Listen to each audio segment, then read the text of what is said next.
So we're continuing this. We're going to be in this series for quite a few weeks. And I just want to remind us where we've been to catch everybody up to speed and remind us where we're going. Coincidence, as it's commonly understood, is defined as events or circumstances that occur together without causal connection. Just stuff happens. Not quite sure why, not sure if there's a plan, but that's what typically people mean by coincidence.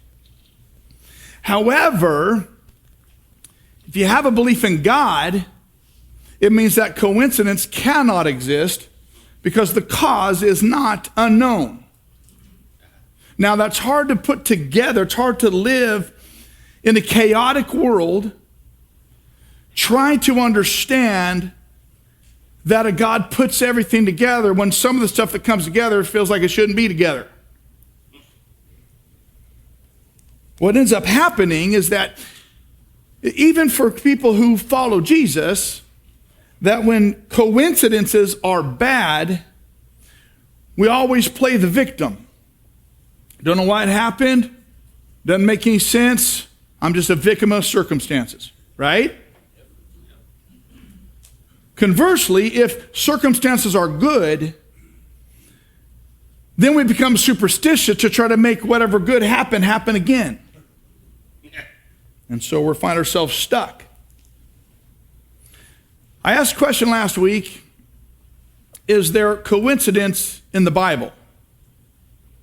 Is the word coincidence used in the Bible? Is that a biblical word? Yes. Once.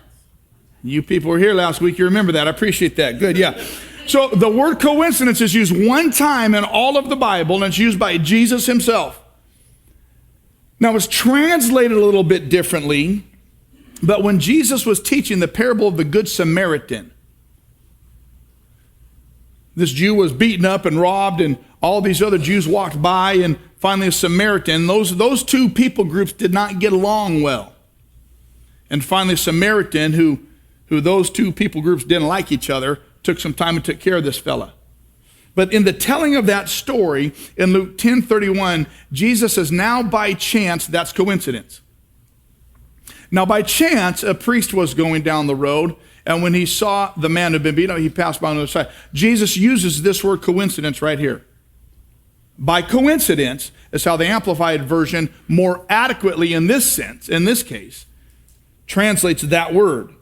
Now the word that Jesus used for by chance or coincidence is a Greek word, synchirion, made up of two words. Syn means together with, and kurios, supreme authority. So when events are combined together, come together with supreme authority, by supreme authority, that's coincidence. So in other words, that God takes events and puts them together at his design. That's coincidence. Which means they don't happen by chance. To anyone who believes in a divine sovereign God, what we understand is that what occurs together by God's providential arrangements or events looks to us as if it's coincidence. But there are events that have been put together by God's providential arrangement of those events. So what I know is this: God orchestrates and works in events. My job is to respond with a biblical worldview. And what I mean by a biblical worldview is what I see in here determines how I interpret stuff out there. That's a biblical worldview. What I see in here helps me interpret what I see out there. And when what I see in here helps me interpret what I experience out there, I understand that God has the ability, the foresight, and ultimately the love to work things together by his providence. Coincidence. And so we're going to look in this series through the Bible, Old Testament and New Testament, and see God's orchestration of events in here that will help us interpret what happens out there biblically. So last week we started, and last week we looked at the fact that God sometimes orchestrates a dead end to produce a deliverance. This week we're going to look at the idea that God can orchestrate or work within a crisis to produce a leader and a future. Just because you're in crisis doesn't mean it's over. God oftentimes uses crisis, whether they're orchestrated by him or works within them, to produce both a leader and a future.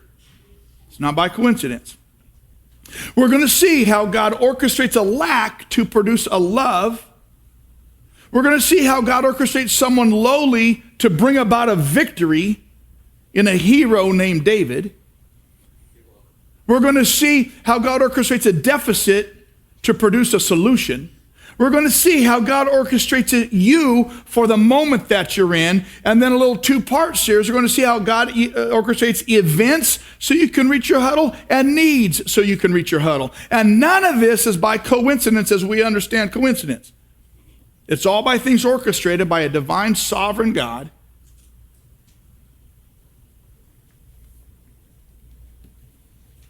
So, follow with me as we look at the way God works in a crisis to produce both a leader and a future.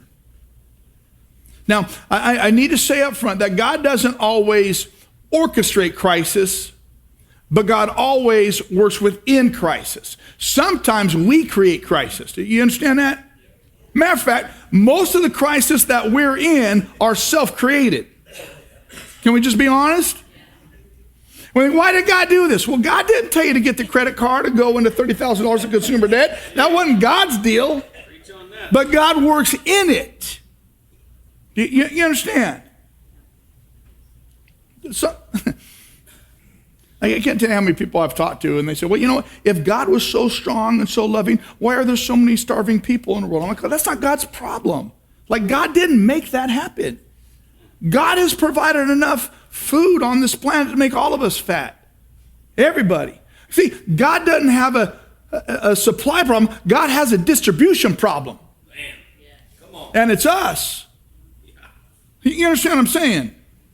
So God doesn't orchestrate crisis so he can do something all the time. Sometimes man creates crisis, but God can work in the crisis. Come on, Carl.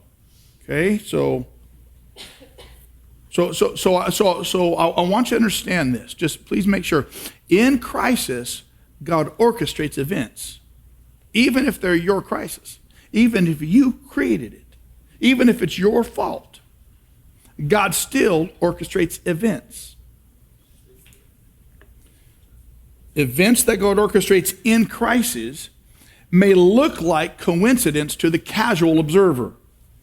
But to those with eyes of faith and a biblical worldview, we know that God orchestrates events in a crisis to redeem it, to restore it, and to bring about a good purpose through it. That's what we know.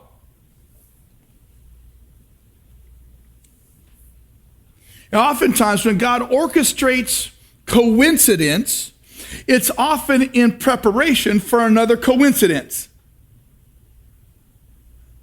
Like when God puts events together, divinely put together, it looks like coincidence to us. But when he does that, it's often in preparation for another coincidence, which prepares for another coincidence, because he's never not working. And we saw it last week we looked at Joseph's life, Old Testament guy, Genesis 37 through 50. And we saw this over and over and over. It was by coincidence that Midianite traders came by at the perfect time for him to be sold into their employ. It was by coincidence that they ended up at Potiphar's house, who was in charge of the prison system. It was coincidence setting up another coincidence. It was coincidence that a man who had worked for Pharaoh was thrown in jail. That set up another coincidence. By coincidence, Joseph was charged with a crime he did not commit and thrown into the exact same jail that was oversaw by Potiphar, the guy he was working for, which set up another coincidence, because that guy in jail that he met had a dream that Joseph interpreted, which set up another coincidence coincidence that Joseph had interpreted a dream for Pharaoh that was freaked out by a similar dream, which set up another coincidence that because of that interpretation of that dream, set up Joseph to be in command to set up a nation to be delivered. So one coincidence was just a setup for another coincidence. And all those coincidences were set up to bring a blessing to generations to come. So when God sets up a coincidence in your life, don't stop looking for his hand in that coincidence, because he's setting up another coincidence behind it. You understand? Yes, sir. So here's what I want to say. Here's one of the things I want to say. I want to say a lot. Here's one of the things I want to say. Whenever you see coincidence in life, keep an eye on your future. God ain't done. Whenever you see a coincidence in your life, keep an eye on your future, because God is setting things up. No mind has conceived what God has planned for those who love him. Coincidence after coincidence after coincidence. The coincidence in Joseph's life led to incredibly great abundance, prosperity, prominence, and growth for God's people. But with all things, all of that glory didn't last. It faded. Let me just make a note here. All that glory and position and prestige and popularity that you're seeking out, all the promotion that you're trying to attain, just understand that it's all going to be forgotten very soon. And you're going to go back to being a nobody. That's just life. I really enjoy the sport of football. And I was thinking the other day, when my middle son Caleb got recruited to go play football in South Dakota, they gave him the number 33. That meant nothing to Caleb. But I said, Caleb, no. You got to understand, 33, that's an incredible number. Tony Dorsett. And he said, who? I said, boy, I raised you better than that. Heisman Trophy winner out of Pitt, Dallas Cowboy, first carry of his pro career, like a 70-yard touchdown. The man was amazing. Forgotten about. Tell my boys about all those greats, man. Forgotten about. And so let's just understand. Let's keep things in perspective. I'm not saying don't reach for the stars and do everything you can. I'm just saying understand how transitory it all is. And so, just like the Hebrews in Egypt, it was going great. But pretty soon, like everything else, it just fades and dwindles. And what happened was a new ruler took up the throne in Egypt, and he either forgotten about or just flat out didn't care about the story of Joseph. And Joseph and all the great surrounding his life was forgotten about. Now let me ask you this. Have you ever been forgotten about? Right? Have people in life ever just stopped caring? You probably have. So if you've ever been forgotten about by people who are supposed to remember you, if people ever just stop caring who are supposed to love you, if you've ever been forgotten about or people stop caring, start watching for coincidence. Events are being orchestrated by God for your future. Just understand that.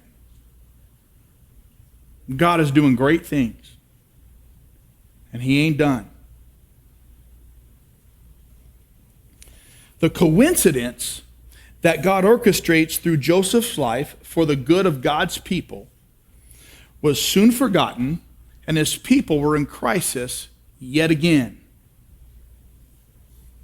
The Hebrews were in Egypt, and they experienced great blessing and growth and favor. Don't you know that there's always strength in numbers? Right? I mean, There's always strength in numbers. And so now these Hebrews had a lot of numbers. Means they got a lot of strength. But they were the new ones in the land. And their sheer size was threatening the existing power base of the Egyptians. Now, can I just give you a leadership lesson here?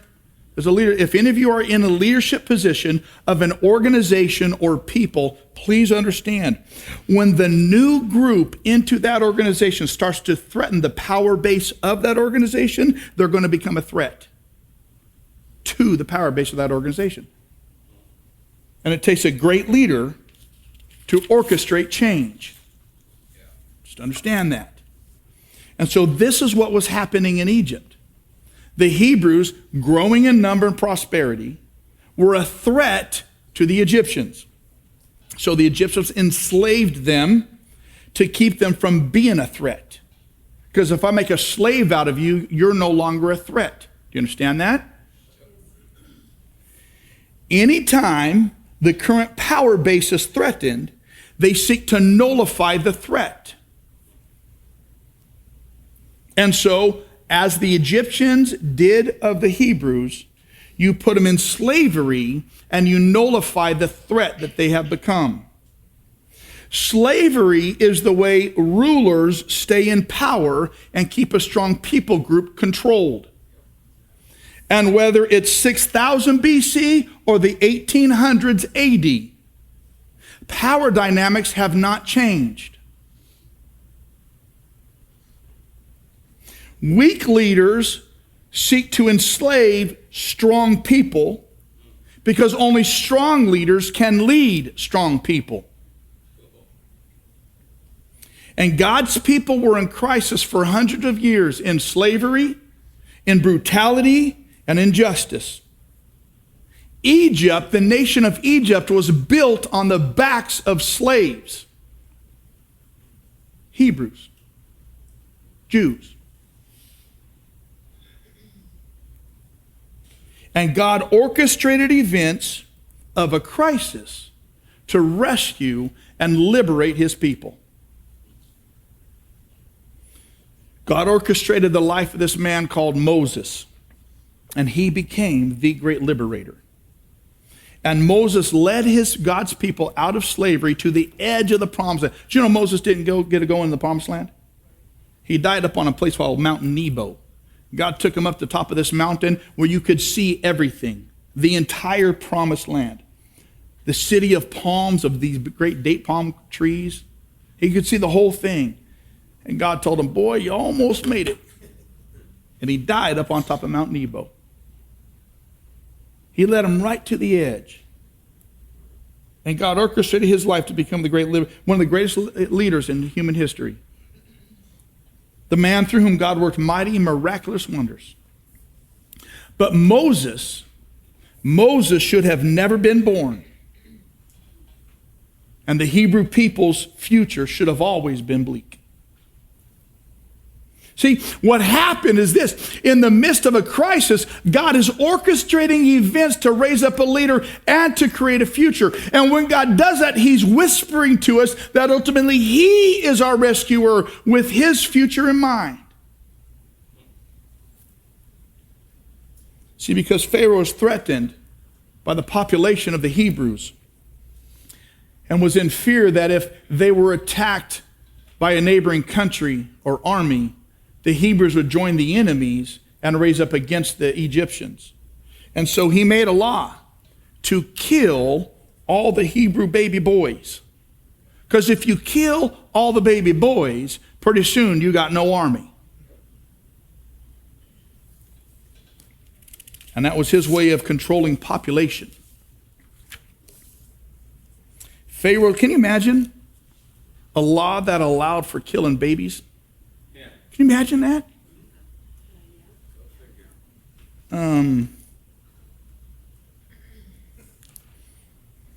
You've heard of that was what was once a law in China, the one baby law?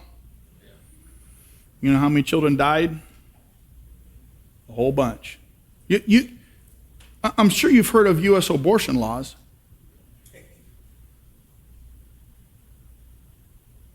You know how many babies died? whole bunch.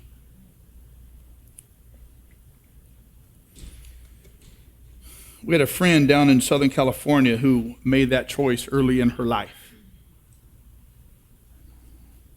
And one of the things that we worked through with her is the healing and the forgiveness of grace in recreating her future. And if that has been your experience, I want you to understand that we're here to help you recover and to heal. Because there's trauma in that is not often acknowledged. And this is one reason why we must always support Pregnancy Care Center. So Pharaoh makes this law to kill these Hebrew baby boys. But in this story, and we're going to read it in just a minute, there were these Hebrew midwives that would come alongside these Hebrew pregnant ladies and help them give birth. And these midwives revolted. That might be the law, but that's not we ain't going to do that. And the Bible says that these Hebrew midwives feared God and saved the babies. They made sure that these babies were born. Because the fact remains, you can't fear God and kill babies. You can't do it. And so what I love about these Hebrew midwives, as God is orchestrating these events, is that they fear God more than they fear the culture's rules and opinions. And it's got to be the same with us. Those who follow Jesus have got to fear God more than you fear culture's rules or opinions. It's got to be that way. And so Pharaoh, seeing that the law for killing baby boys wasn't working, like they were supposed to put them to death right when they were born, but they let them get born. And so he changed the law. And he said, if a Hebrew baby boy is born, throw it into the Nile River. Because either it'll drown or the crocs will get him.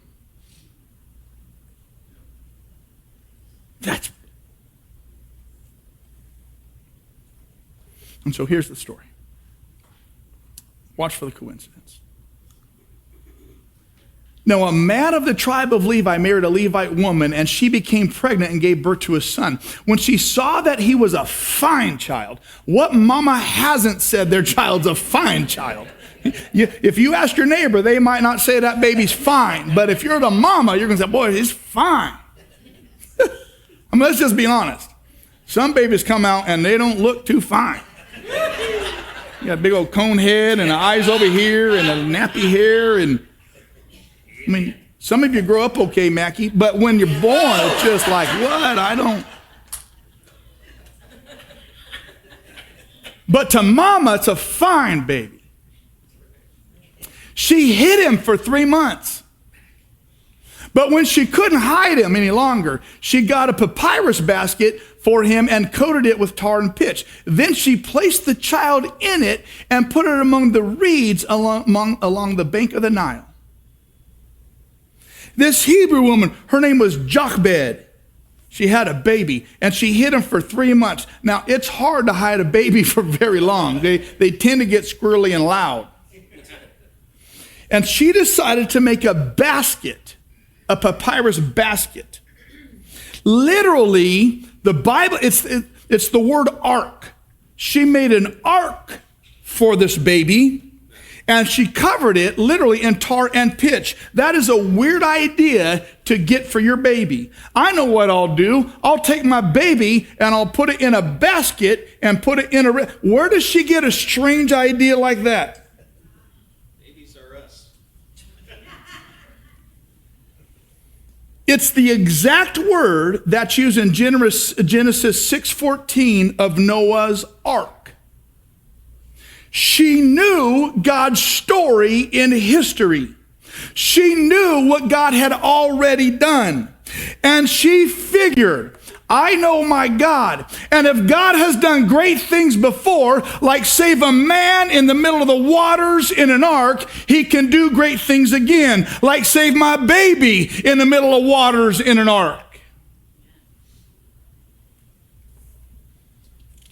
She knew the scriptures. And she knew her God. And I'm telling you, we must believe that God still does great things. Orchestrating events that we view as circumstances together. And follow the example of God's people in Scripture, a biblical worldview that helps us interpret what happens out there and expect that God did great things then and He still does great things now. And because I believe that God still does great things, I'm going to put it in God's care and trust God with it, whatever it is. You understand? Because I've seen something in here that tells me God has done great things. And what I see in here helps me interpret what happens out there. And I know that even out there, God will still do great things. The story goes on. Moses' sister stood at a distance to see what would happen to him. Baby Moses had a sister, and she stood by on the sidelines watching. I want you to know something, that people are standing around the sidelines of your life, watching what God will do. And they're either concerned or morbidly curious or just wonder, but your huddle, those people around you are watching to see how God will orchestrate things in your life and to see how you will respond to that orchestration of coincidence. And while Moses' mama was following the examples of that she knew that God had done in the past with the ark and saving someone in the water, God was orchestrating things behind the scenes in a crisis to raise up a leader and create a future. Look at what God was orchestrating. Pharaoh's daughter went down to the Nile to bathe because there was no indoor plumbing. So the rich went down the Nile to bathe. And her attendants were walking along the riverbank watching for crocs. She saw a basket among the reeds and sent her female slave to get it. She opened it and saw the baby. He was crying, and she felt sorry for him. This is one of those Hebrew babies, she said. Watch what was happening. Pharaoh's daughter just happened to, at the right time, by coincidence, be bathing at the right time in the right place to see a little ark floating by. Imagine what would have happened if that orchestration of that coincidence wouldn't have happened right at that time. And curious, because she heard a baby crying, she got the ark and opened it and said, hey, this is a Hebrew boy. How does she know he was a Hebrew boy? He was circumcised. I mean, it's real simple. Because they'd followed the law of God and trusted the baby with him.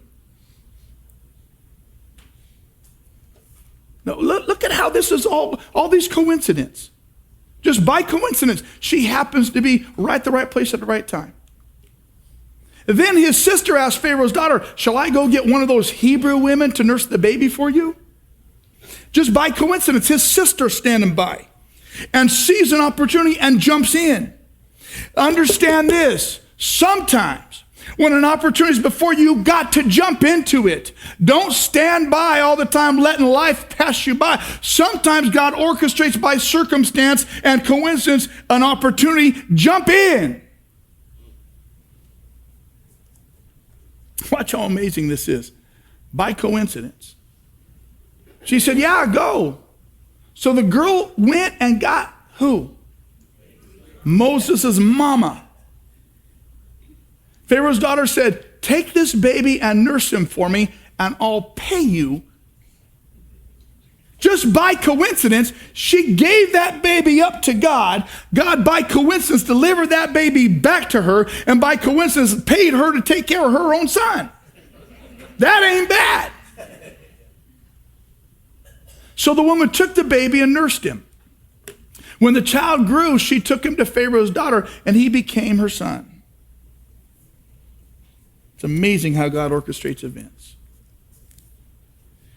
By coincidence, this mama got her son back and got paid to take care of them. And God orchestrated events of this crisis to produce this leader and to produce a future for him and his people from a child who should have never survived. It wasn't by a political move. It wasn't by strategy. It was by God's divine coincidence. And someone trusted him. See, from a child with no future, God raised up a leader and a future. Don't ever think you got no future. By putting that child in the ark and floating it away on the currents of an uncontrollable river, coincidentally ended up upstream from Pharaoh's daughter. Coincidentally, at the precise time that her daughter's there. Coincidentally, Moses' sister watching from the sidelines. Coincidentally, allowing Moses' mama to raise him. Coincidentally, to be able to go back to Pharaoh's daughter and become the prince of Egypt, positioning him for what God was orchestrating in the future of his people from a child who should have never been born. And Moses reminds us that God himself is the great liberator with the future. As Moses was one who was destined for death, who became one who rescued, so is Jesus, who was one destined for death, who became our rescuer and our liberator from sin into a great future. Now, I want to make one note here. You know who the hero of the story is Moses' mama. Moses' mama is a hero of Moses' life before Moses could ever take a step. She was a real leader that God raised up in a crisis. She did what was right in opposition to the culture.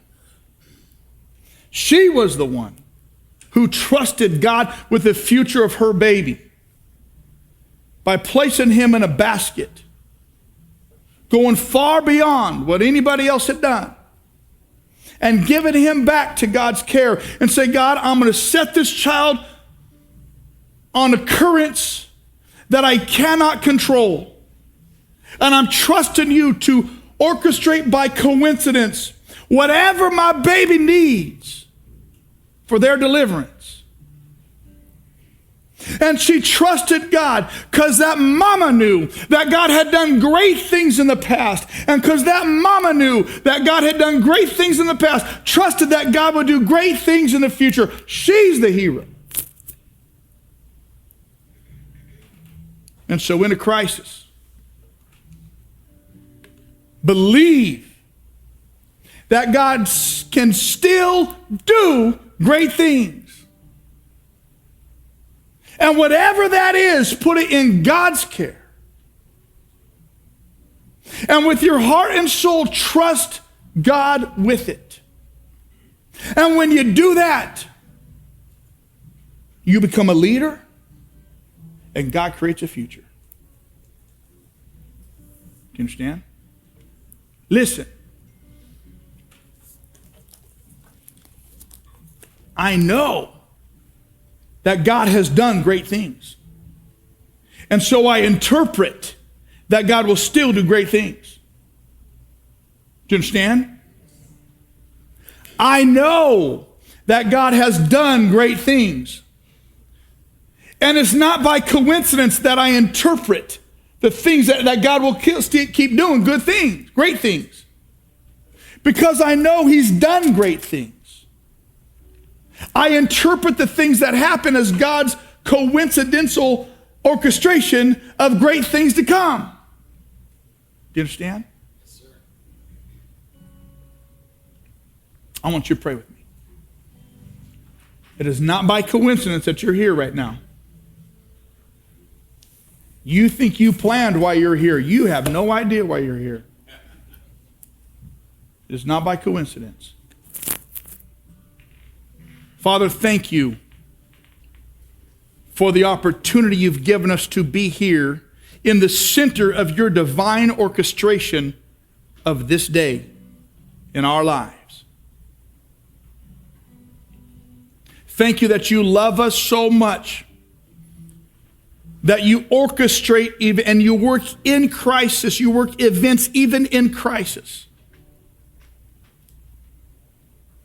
Father, I ask that you would help us to be convinced that you have done great things, you will still do great things. Whatever it is that we're going through right now, the crisis that we're in, the crisis we're headed into, Father, I ask that you help us put it in your care and trust you with it. You are a good God that has done great things and that will still do great things. And we trust you. Hear now our voices in proclamation of faith that you are who you are and you will do what you've always done. Great things. We love you. Amen.